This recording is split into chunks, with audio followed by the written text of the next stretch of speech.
In this video, we are going to demonstrate the ankle, hip, and stepping strategy of our patient here. So, as we know, ankle strategy is a strategy used to maintain body balance and prevent fall by using the ankles or muscles that controlling our ankle movements, like tibialis anterior, gastroc, soleus, all these muscles around the area. However, hip strategy is used for flexing the hips, okay, to prevent fall.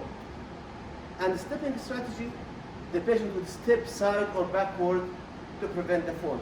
And that's, I'm saying patient because we train all patients with those, but that happens with any one of us, not only patients.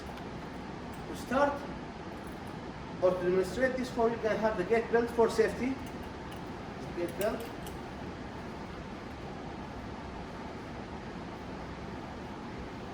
Thank you.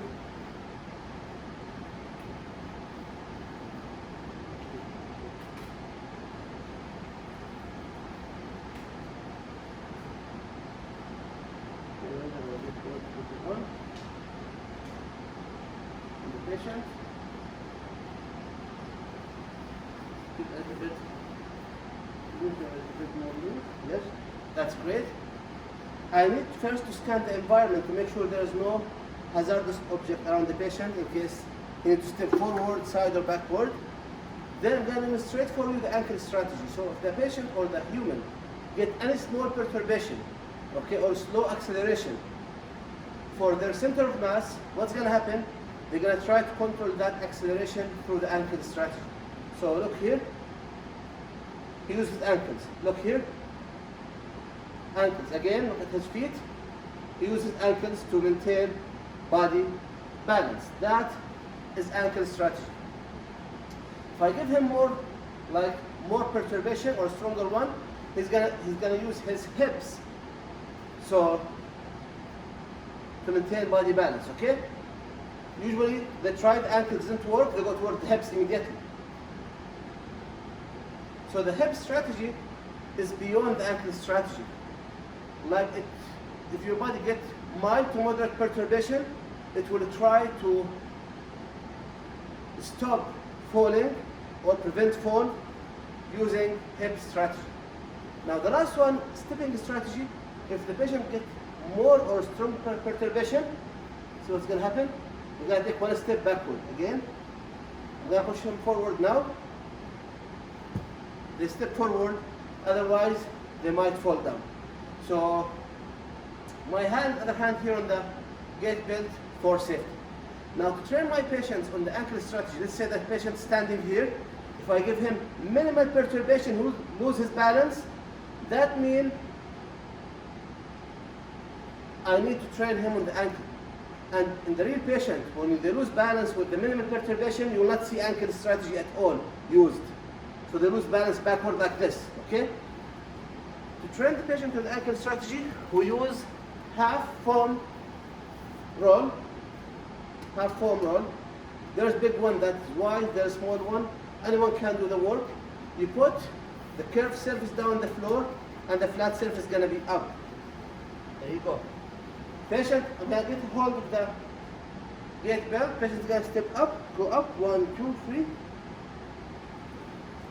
And it's better to be wider a little bit, this half foam roll, but I have this available for now. Maintain your balance. Look at his ankles. He's trying to maintain balance through moving his ankles only, and there is no movement in his hips at all.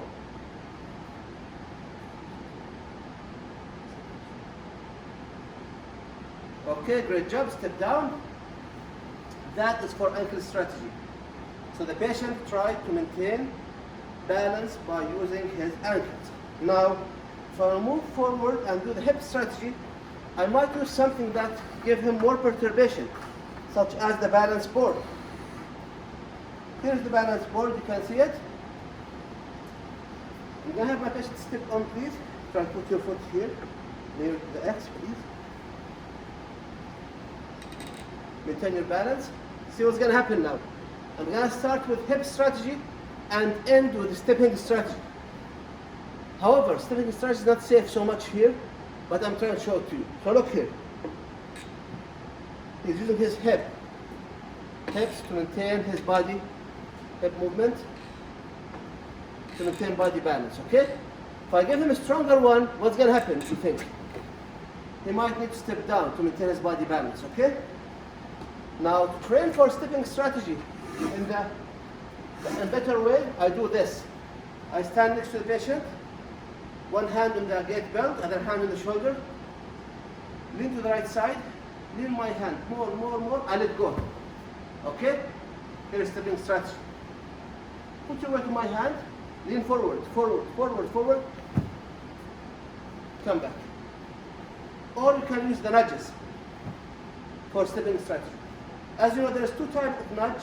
We do nudge feet forward and nudge feet back. For example, if I come to the patient, I just nudge him like this, then I'm going to tell him that, sorry, I nudged you because I want to see how you can control your body balance. That's feedback, okay? Whereas if I tell him that, I'm going to give you now push, okay? Or perturbation, I want you to maintain your body balance, okay? That is feet forward. Then you're going to do the movement. Or we call them anticipatory and reactive. So the feet forward is anticipatory. The patient anticipates what's going to happen.